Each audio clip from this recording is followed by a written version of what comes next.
Hi there. Are you somebody who's wondered, why is it important that I be conscious? What is mindfulness and why does it matter to me? And why would I really want to pay attention to my body more often? Well, if so, friend, then this video is for you. Hi there. My name is Morgan Risden and I'm the creator of Center Studio, where I teach people skills to feel more comfortable more often. Now, before I get started, if you haven't already, friend, make sure that you hit the subscribe button and also that notification bell. That way, anytime I make a video like this, you'll be the first to know about it. So today I want to talk about why do I even suggest that people become conscious? And this question came up because I recently had a new student who came to me and said, you know, Morgan, who cares? Like, why should I be paying attention to my body? Do I really want to pay attention to my body that much? I'd rather just not be in pain, but I don't know that I really want to focus on being aware of things.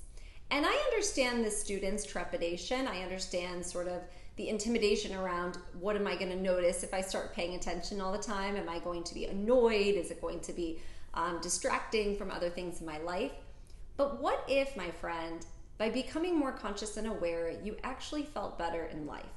What if you weren't so easily triggered by stressors? What if you were a little bit calmer, more even keel? What if you just never really felt as much pain or discomfort? Doesn't that sound attractive? So I'm going to suggest that when you become more conscious, when you become more aware of your body, you can better meet your needs. And let me explain what that means. If you know that something is uncomfortable, chances are you're going to be quicker to change it.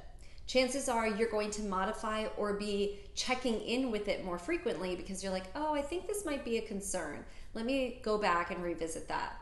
As opposed to pushing through an entire day, week, month, year, and not really checking in with how your body is responding to the things that you're asking from it, right? Because most often people think about their bodies when they're in pain, right? That's at least the most often time that I think many of us are paying particular attention.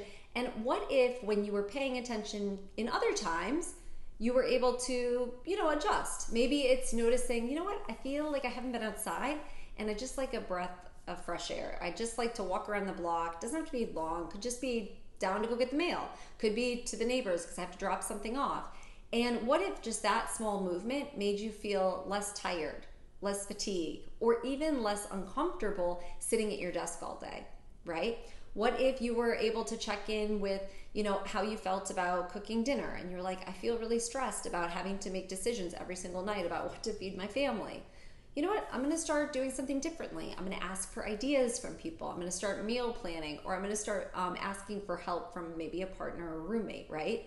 So the more that you can understand where you're feeling tension, tightness, overwhelm, anxiety, you can better meet your body's needs in the moment on a regular basis.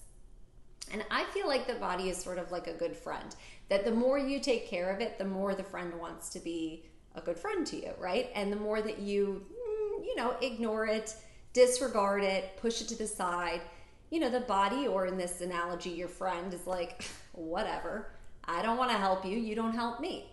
And I think the more that we think of our bodies as this thing that needs to be respected and well considered and taken care of, the more we can meet ourselves in the moments that really are going to make a difference at the end of the day.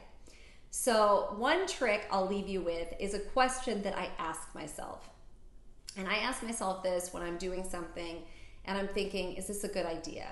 I ask myself, how would my 95-year-old self feel about this, right? Would I feel good about this? Would I care about this at 95? Would this make me feel better at 95? And sometimes decisions that I start making are impacted by that question. Because I think to myself, yeah, you know what? My 95-year-old self wouldn't care if I stayed up a little later to send this email. People will be understanding. I'll send it out tomorrow. Because my 95-year-old self would rather the sleep, right? So I kind of filter sort of things through this question that I ask myself. And for me, I find it really helpful in order to sort of put things into perspective instead of defaulting to my habitual need to people please or get things done.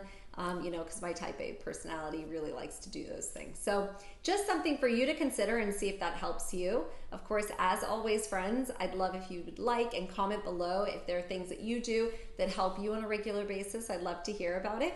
All right, if you haven't already, make sure you subscribe and hit the notification bell. All right, until next time, take care. Ciao.